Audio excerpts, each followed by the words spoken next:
My name is Andy, and this is the most magical podcast on earth. When I'm not on holiday at Walt Disney World, I'm planning a holiday to Disney. When I'm not planning a holiday to Disney, I'm talking about Disney with other UK fans like me who make the trip to Orlando and the House of the Mouse. So if you too go potty for Mrs. Potts, then this is the podcast for you. Or maybe when it comes to planning a Disney holiday, you're more like the Beast with a sore head, then this really is the podcast for you. Every week, I'll be chatting to other Disney superfans from around the UK to share their memories of magical times and their top tips. Like this week, Helen, who's got a favourite restaurant in Epcot. What I love about it is they put you on a table with a bunch of strangers because they like the idea about sitting with people you don't know to make friends. Also, I'll be answering your Walt Disney World planning questions, getting the latest news from the parks, and if you're about to head over to Orlando, everything that's going on right now that you need to know. So make sure you keep in touch. Facebook, Twitter and Instagram, we are at PodMagical. Got any planning questions? Don't be ashamed or shy to ask. PodMagical, Facebook, Twitter, Instagram. I'll do my best to answer them. Libby on Twitter is looking at prices for next year. Staying at Port Orleans, but what is the difference between French Quarter and Riverside? Quite simply, Libby, it's the size. Port Orleans French Quarter is a really small, quite unique, almost boutique resort over at Walt Disney World. In fact, quite a few podcasts have mentioned that they love staying at French Quarter just because of the size. It's a moderate hotel and there is only just one bus stop. You get on the bus and it takes you straight to the theme parks, whereas a lot of the bigger resorts will have like maybe 3 or 4 stops. So, for example, Port Orleans Riverside is one of those resorts. There are quite a few bus stops, so you'll get on the bus and then it'll stop at another one and then another one and then another one before it goes to park. And same coming back at night, it'll stop off on a few. So basically it's just size that is the difference between those two resorts, but they are pretty close to one another, in fact just across the river. Hi to Anne, who sent us a question over on Facebook. Can you tell me, are there usually extra magic hours over the Christmas period? Looking at the My Disney Experience calendar, there don't seem to be many, not even on Christmas Day. We are lucky enough to be going over Christmas and New Year, obviously. Planning is extra important. Yet they do this quite a lot, actually, over at Disney. You'll find that extra magic hours will be added nearer to the time. I've had a look at that as well, and it just seems to be Animal Kingdom that's got the extra magic hours. But if you have a look at last year's calendars, the Magic Kingdom was open, I think it was at 7 o'clock in the morning. So I think you'll find the nearer it gets the time, they'll start adding on extra hours and the parks will be open a little bit early because it does get crazy busy, especially on Christmas Day. But I mean, you're in Walt Disney World at Christmas. And of course, the Christmas parade that they're doing at the Christmas parties actually becomes the actual parade from the week before Christmas. And it's on twice a day, in the afternoon and in the evening as well. So have a great time, Anne, and just keep your eye on those extra magic hours. You might find they squeeze in a few extra ones. If you got any questions, let me know. Facebook, Twitter, Instagram, Pod Magical. Make sure you give us a like, make sure you give us a follow because there's other stuff going on online as well. And of course, that's the place to go if you fancy being a guest on the podcast one week, because we love to chat about Disney. And chatting about Disney on this week's podcast is Helen, who says, so tell me what it is you love about Walt Disney World, Helen. I love being called princess by the cast members. We went with a boyfriend and I was like, why don't you call me princess? But also just the fact that it's such an escape from real life. It sounds so cliche and everyone says it, but it is. Everything there is catered to entertain you, to make your time like magical, like just having a great, just being away from work and the stresses of real life. It is honestly just the most magical place in the world. Obviously. So how many times have you been? Okay, so I'm on a bit of a Disney ban because between 2015 and 2018, I'd been 9 times to various different Disney parks around the world. Okay. Who slapped that ban on you? Me. Oh, you slapped it on yourself. Only because I didn't want to ruin it for myself, because I've rotated Florida, Paris and California. Yeah. So I'd been multiple times to each of them and I was like, look, if I keep doing this, it's not going to be magic anymore. Out of the 3, which one's your favourite? Oh, Orlando, just because it's got everything there. When I tell people about Disney World, I'm like, you're going to a world. There's so much there. It's like a city. It's got its own highways. It's massive. I love Paris because it's so close by and it's, near Paris. And California is really fun because it's got a different feel to it. But yeah. I think Orlando's just got that okay, this is an epic holiday sort of feel to it. You save up, you go there, you dedicate 2 weeks of your life to it. It's like a proper big deal. So what about the first time you went? The first time I went to Disney World was when I was 18 months old. And I don't remember that. Not many memories of that, no. we've got like camcorder home videos, and I'm like, thanks, Mum and Dad, for taking me when I couldn't remember myself. But the first time I went as an adult was in 2015. For me, it was a real big deal because I never thought I'd ever be able to afford to go. Like growing up, like working full time, not having a great job, I didn't ever think I'd be able to afford to save. And then, recent years, my career's changed, and I remember I booked it through Virgin Holidays in the January, and I was like, I can't believe I did it. Oh my God, it is happening. And my boyfriend at the time came through the front door, and I was like, guess what I did today? And he was like, what? I went, we're going to Disneyland in September. Was he just as excited as you, or was he like, okay? At first, no. But for me, one of my fondest memories is when we walked through the gates of Magic Kingdom, and I just lost him. He was like a 6-year-old running around with his Donald Duck hat on, just going, oh my God! Now you get it. So you said that's one of your favourite memories. What have you got? An ultimate favourite memory? I don't know how PG this podcast is. Very. It's Disney, Helen. This is not Universal. I won't tell you that. I wrote 2 down. So I think one of my favourite memories has got to be when I went with. There was 4 of us, and my friend Chad wanted a picture with Kylo Ren in Hollywood Studios. So we went, we did Star Tours, and we did the photo stuff afterwards, like with Chewbacca. We did all the group photos, and then he said, I really want to get a picture with Kylo Ren on my own. And so he stood next to him, and he was doing all the Jedi poses with his like hand out the front, and thinking he was really cool. And it turned out the photographer was only taking pictures of Chad. So when we got it up on the app, the picture, it's just him looking all serious like a Jedi, and he was absolutely mortified. Basically, we tormented him for the rest of the holiday with this picture of him. What kind of photographer was that? I don't know. It was just one of those kind of jokes of the holiday that just we kept bringing up, and it was just so funny. Let's get down to your favourite things at Walt Disney World. Favourite attraction? Right, I love Aerosmith Rock and Roll Coaster. Yes. Because Aerosmith are my favourite band of all time. So every time I go on it, I am just buzzing, and I sing all the words to the songs. And then also Mount Everest. Okay, we've got the same tastes here. I just love how the shock of when you start going backwards. Spoiler alert! Sorry! I think people might know. But yeah, because there is a certain little bit in that ride when you're going backwards, and it just gets your stomach. It's the bit where you go to the end of the track and it's all broken, and you're like, oh, I know what's going to happen now. Here you go backwards.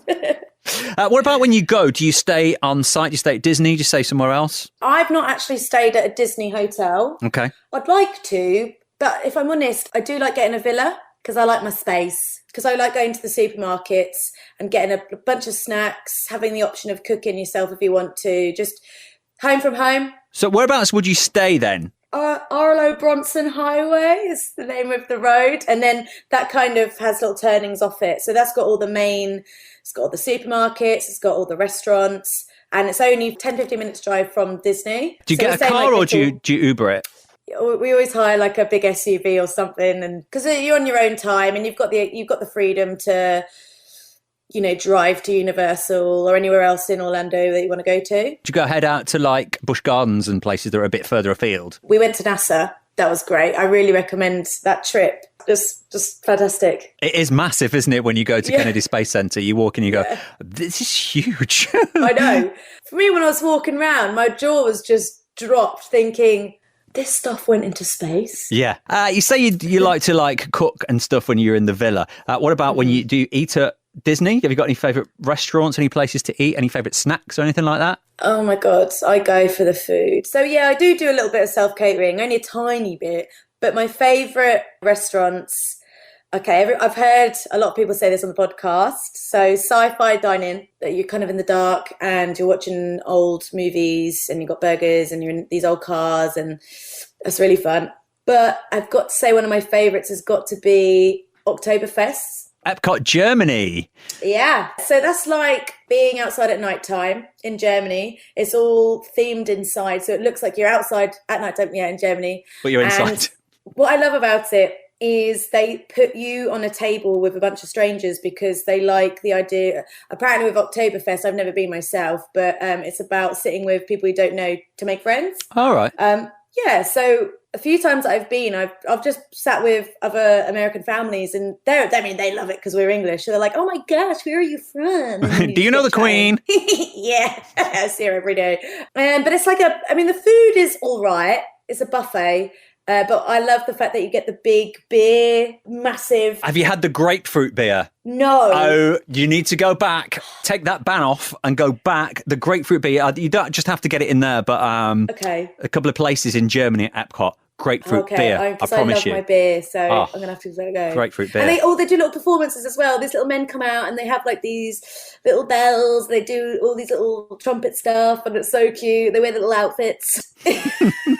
I love it. More with Helen. We'll get some of your top tips very soon and more from your time in Walt Disney World after we've checked up the latest news from the parks.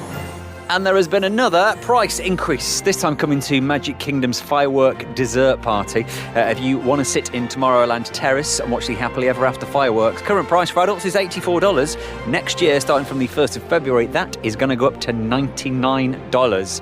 $59 per child. If you want to watch it from the Plaza Garden, that goes up from $69 to $79 for adults and $47 for children. If you want to watch the fireworks and then have your dessert afterwards, which has always been my top tip, current price $69. That goes up to $89 for adults starting on the 1st of February. So, top price of that for an adult is $99 plus tax. That's $100 for a bit of cake. It is great viewing of the fireworks, but $100, and bear in mind as well, kids' prices. Once a kid hits the age of 10, they're classed as an adult. So a 10-year-old child, $100 for a bit of cake and some fireworks. There's got to be a cut-off point somewhere.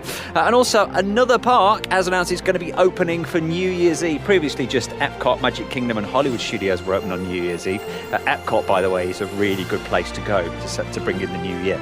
Go to Magic Kingdom the night before because they have the same fireworks on both nights. Epcot, all the countries have crazy parties. But this year, if you want to do something different, Animal Kingdom is going to be open till midnight. There's special themed food. There's the Dino Land party going on. And then the big New Year's Eve countdown around the iconic Tree of Life that's going to welcome in 2020. And that's not like a private party. That's not an extra ticket. That just means all 4 parks are going to be open for New Year this year. And finally, there's a new sign in the Magic Kingdom as you're entering Tomorrowland. A great, big, beautiful Tomorrowland sign. It's just big, and it's by the entrance of Tomorrowland, and the old sign's gone and it's a new one, and it looks very futuristic. You can keep up to date with all the news if you go to Pod Magical, Facebook, Twitter, Instagram. Same place to go to be on the podcast for a chat like Helen has done. So planning tips, Helen. Are you a strategy person? You can't not do an itinerary. So the way I do it, I like to do 2 days on, 2 days off, because we went once for 10 days straight and we did 10 full days at Disney and the water parks, and it was exhausting by the end of it. So I've worked out a good way of doing it is 2 days on, 1 day off. Right. Get a light day off. So I write a rough idea of where I want to go, what parks. It's always Magic Kingdom on the first day, just because. That kind of changes depending on where you get your restaurant bookings. So, for example, if you really want to go to like Be Our Guest, which is an amazing restaurant, that's quite hard to book in for. So I will change my plans around the restaurants, but obviously in advance. So by the end of it, before we go on the holiday, we've got a printed out leaflet in like a plastic wallet. So everyone is... Does everyone get their own copy? Yes. Before we take off, everyone gets their own itinerary. I like this. Have you found as well, because obviously if you're not staying on Disney, just having that 30-day window to get your fast passes, has that brought up any problems? I honestly, as soon as I get my ticket number through, I am on the app and I am booking fast passes. So yeah, sometimes you can't get what you want to get on. So on the day, you're like, okay, let's wing it and see what we can get on. But I do like to make sure I get the big ones. When they first opened Pandora, they were doing fast passes, kind of like what they're doing with Galaxy's Edge. Yeah, how did that work out then? It's just a lot of queuing. We queued for 5 hours for Flight of Passage. When we got on it, I was like, that's totally worth it. Let's do it again. Let's get in the queue for another 5 hours. What is your Disney must do? A bit of a snack crawl. I love the chocolate apples, you know, the ones that in the windows, the candy apples. From Main Street. Is it the Main Street Bakery? Oh, no, it's Starbucks now, isn't it? Yeah, But they do the one Main Street. at the top, but also in the circus tent towards the back of Magic Kingdom. And then you got to get a Mickey pretzel with the cheese dip. I bought the key ring of that, and it's just so big. I like you've got. Did you play like snack bingo as you're going round on holiday? Going right. I've had my pretzel. I've had my apple. Yeah. Anything else on that snack list? The Rice Krispie snacks, we usually get them in like a Mickey Mouse shaped like head. Yeah. And then the half of it's dipped in chocolate with like M&Ms on. Love that one. As I'm watching the parade. Yes. Standard. What about a Dole Whip? Are you a fan of a Dole Whip? Turkey leg? I haven't had a Dole Whip or a turkey leg. You haven't had a Dole Whip? No, I know. Oh, my word. You need to go back. Well, I am. So I'm generating a snack list as well, like a tick it off. Right, Dole Whip. Put that on there. Put that on the top. Yeah. Dole Whip. In terms of tips, like, if anybody's going for the first time, what kind of tips would you give them? Obviously, number one is plan. Like, get an idea of what parks you want to go to. Don't feel like you need to do everything at one park in one day. If you're going for like 2-3 weeks, you can always nip back to parks. So, for example, I'll go to Magic Kingdom on the first day, but I won't do the fireworks. Oh, okay. I'll always save that's the last day because I feel like, it's your last day. You wanna literally leave with a bang. Wouldn't you do that on the first and last day? You could do. And one in between. Yeah. But I would say just space it out. Oh, another tip. When you're going to the water parks, get there as early as you can because the sun lounges fill out real quick and you want to get a good spot. So half an hour before it opens and just be waiting to get your little towel and your little sun lounger. Get your spot ready.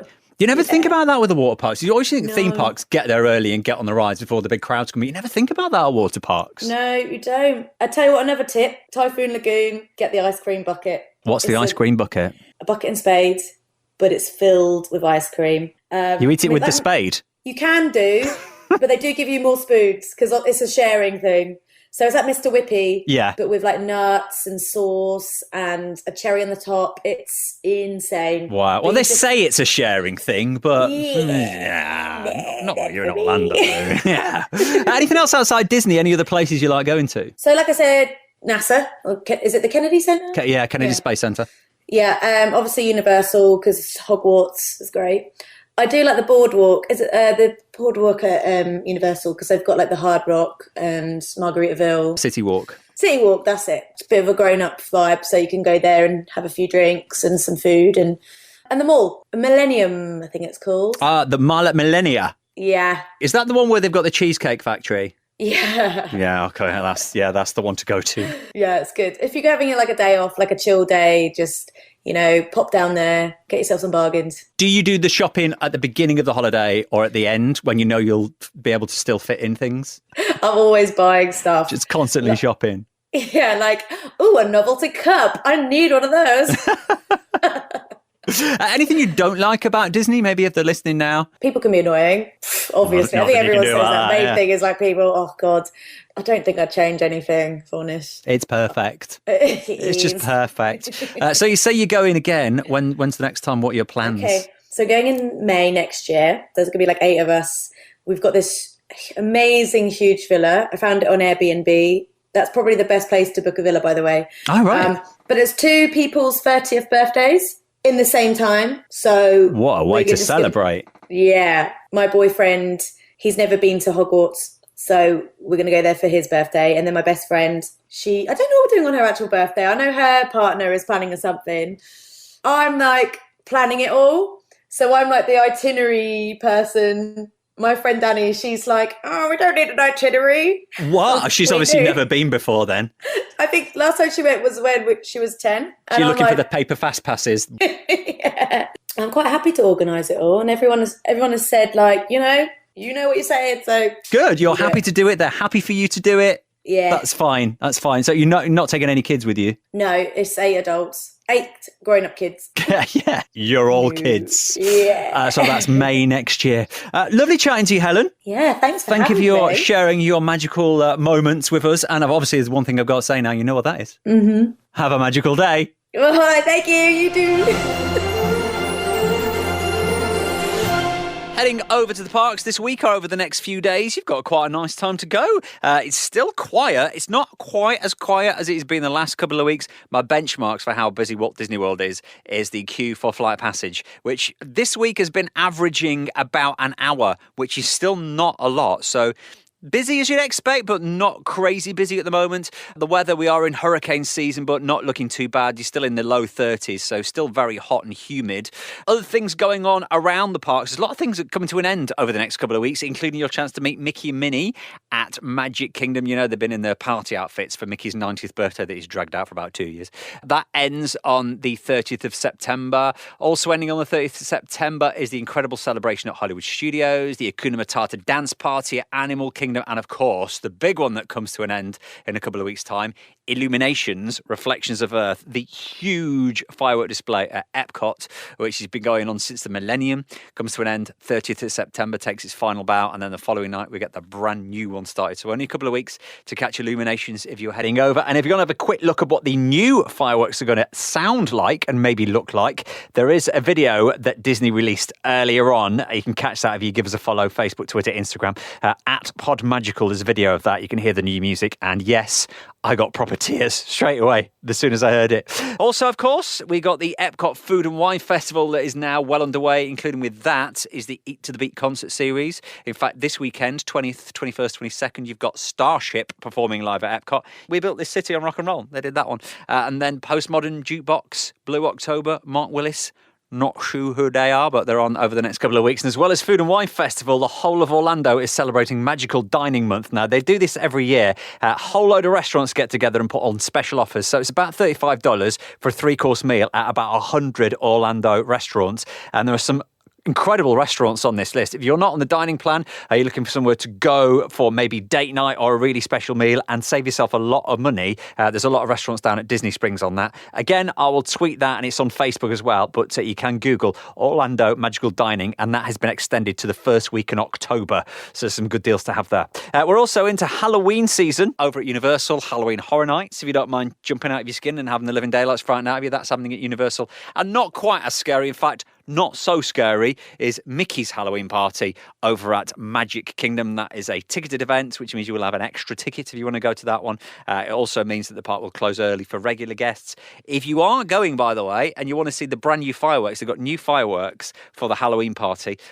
They were on YouTube earlier on this week. If you haven't seen that, give us a like. Facebook and Twitter, we've got the links to the full high-definition video of the new Halloween fireworks at PodMagical. Finally, Andy's top tip of the week this week. I hope that actually this is a tip that you will never need to use. But if you do, it's there. My top tip of the week this week. If you need it, make sure you use the first aid stations in all the theme parks. Every theme park has got a first aid station. Now, this is just not somebody who's got a little green box with a load of plasters in. This is it's like a mini walking centre. We did this a couple of years ago. We went to one of the shops. You know, you've been walking around Disney all day and you've got blisters on the back of your feet and we hadn't got Compeed. So we went into one of the shops to ask if they sell plasters. After about 3 or 4 minutes, we realised they didn't know what plasters are because this is America, so you've got to ask for a Band-Aid. And then the woman said, she went, don't buy these here. She went, go over to the first aid station because they're free and they're better. So we went over to the first aid station. They've got everything. So the one we went to was in Hollywood Studios. So as you're going into Hollywood Studios, it's just on your left, just behind where the photo place is. But they've got everything in there. There's a nurse in all of them, in each one of the theme parks, and you can get anything. If you are suffering from motion sickness, maybe you've just been on a ride, they can sort you out with that. There's even like little rooms where you just need to go and have a little bit of chill time. Maybe you've got somebody who just needs a bit of time out. They've got private rooms in there, as well as all the first aid and the medication that you need. If you want to check your blood pressure, if you think your blood pressure's too high, they can go in there and they can check your blood pressure for you. If you've got medicine that you need to keep cool, if you take that with you, they've got fridges in there. They have got everything. Like I say, it's like a mini first aid centre, more like a little clinic. And there's the baby care unit as well, if you want to take care of your child or if you are nursing. They've got everything. This is Walt Disney World. This is like a mini city, and every theme park has got those first aid places. Hopefully, as I say, you won't need to use them. Thank you for your 5-star reviews, by the way. If you are listening on Apple Podcasts, we would love a 5-star review. And if we mention your name on the regular Friday podcast, then we have got some exclusive Most Magical Place on Earth stickers that we want to send out to you. They say things like stand clear of the doors and have a magical day. Some stickers on the way to Heather Richie Rich. Hi, Heather, who's left us a glowing 5-star review on Apple Podcasts, who says, fantastic podcast. I love it. I'm off to Paris in a few months, but after listening to the podcast, I can't wait to go back to Florida. I'm getting the spreadsheets ready. already. Thanks for the top tips and making me smile on the way to work. Thank you for your 5-star review, Heather. Send me your details, DM me, and I'll get some stickers out to you. And if you leave us a 5-star review and we mention your name on a Friday, some stickers could be coming your way. If you are listening on Apple Podcasts, don't forget, and also on Spotify, make sure you hit that subscribe button, because as well as the regular podcast on a Friday, we have other surprise podcasts popping up every now and then as well. So don't miss them. Make sure you subscribe. Make sure you give us a like and a follow on Facebook, Twitter and Instagram as well. Pod Magical. And until next time, please stand clear of the doors.